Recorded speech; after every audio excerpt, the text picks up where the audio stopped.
Bonsoir tout le monde. Bonsoir mesdames et messieurs. Voilà, j'ai un message à faire passer. Je suis Ngoumad Mangoubi Donald, un panafricaniste. C'est par rapport à tout ce qui se passe en Afrique. Voilà, j'ai un message à passer. Désolé, donc je vais vous prendre 5 minutes de votre quiétude. Alors comme je disais, je vais parler de l'Afrique. Beaucoup d'entre nous ici se disent que les Africains viennent ici parce qu'il y a la pauvreté. Les Africains viennent ici parce qu'il y a la souffrance. Parce que l'Afrique est pauvre. L'Afrique est misérable. Nous tenons juste à rappeler que l'Afrique détient 60% des réserves des matières mondiales, les minerais. Et la majorité des entreprises occidentales, Halliburton, Areva, Total, Bouygues, se trouvent en Afrique. L'Afrique aujourd'hui est pillée simplement par la complicité des médiocres d'Afrique qu'on donne des armes par les élus occidentaux pour prendre le pouvoir par la force. Et là, je viens vous parler en tant que victime d'abord de ce système, parce qu'en 1997, Jacques Chirac, président de la France, avait décidé d'armer un psychopathe, un criminel, plus de 400 morts au Congo-Brazzaville, afin qu'il prenne le pouvoir et que les minerais du Congo, le pétrole du Congo, servent d'abord les intérêts égoïstes. Là, c'est Jacques Chirac sur la photo. Les intérêts personnels de Jacques Chirac, de la famille de Sassou Nguesso au pouvoir. La même chose qu'avait fait Valéry Giscard d'Estaing avec Bokassa, les diamants de Bokassa. Je viens toujours dans ce métro-là dans l'espoir que un ou deux Français de plus m'écoutent et sachent la réalité. Les Africains souffrent pour venir ici. Nous ne fuyons pas la misère d'abord. Nous fuyons les bombes. Les bombes que l'oligarchie française, les élus français donnent aux despotes de nos pays. Ceux-là même qui ont tué Thomas Sankara pour mettre Blaise Compaoré qui serait une marionnette à la solde de la France. Les mêmes qui ont tué Barthélemy Boganda de la Centrafrique. Les mêmes qui ont tué Sylvanus Olympio du Togo. Les mêmes qui ont mis en prison Laurent Gbagbo parce qu'il ne voulait pas accepter le dictat de la France. Aujourd'hui, Laurent Gbagbo, nous avons compris que c'était un complot de Nicolas Sarkozy qui préférait, pour ses intérêts d'abord personnels, Ouattara. Le même Nicolas Sarkozy qui a fait tuer Kadhafi pour ne pas lui rendre ses 50 millions de dollars. Ce qui lui a permis de gagner les élections, les seules élections qu'il a pu gagner par tricherie. Tricherie pourquoi? Parce que en France, le budget par rapport aux élections sont limités à 50 000 euros.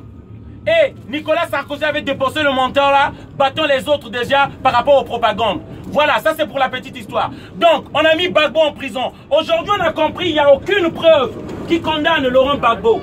Je fais cette vidéo pas seulement pour ces gens qui sont dans ce métro-là, mais pour que ceux qui vont regarder cette vidéo connaissent cette vérité. Laurent Gbagbo, aucune preuve à la haie, mais on ne veut pas le libérer. Un Africain déporté parce qu'il a refusé la soumission de l'Occident et il se trouve aujourd'hui en prison. Pour terminer cette vidéo, j'aimerais dire, l'Afrique n'a pas besoin de l'assistance des Occidentaux, on nous parle de l'aide. L'Afrique n'a besoin que d'une liberté réelle, une indépendance réelle. Et nous pourrons tenir nous-mêmes notre destin. Nous allons développer l'Afrique. Aujourd'hui, s'il n'y a plus de dictateur en Afrique, je peux vous dire, 60% des Africains rentreront chez eux. Ils n'auront même pas besoin que leur mette dans un cachère. Moi, je rentrerai chez moi en tant qu'immigré. Parce qu'on est mieux que je sois.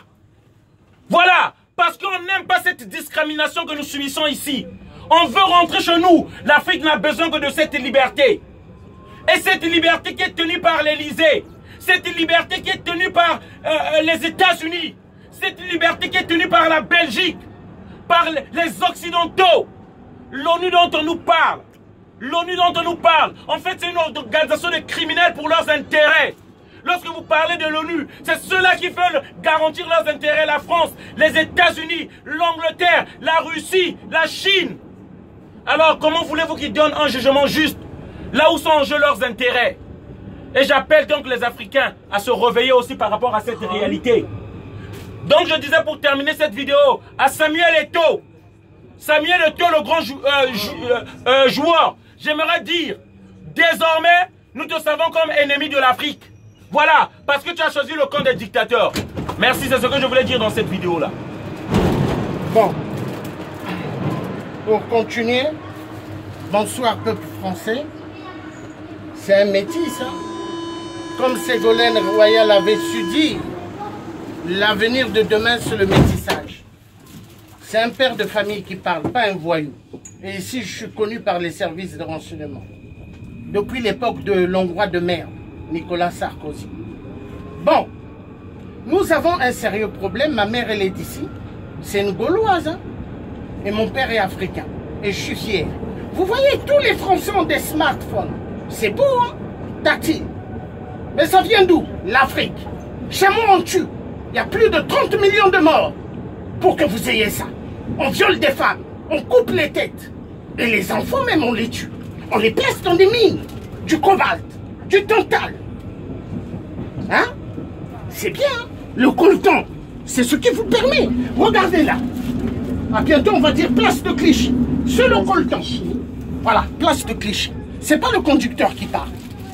Et le coltan, c'est un minerai, hein, qui sert à préserver toutes les données informatiques. Et ça vient de chez moi. On tue.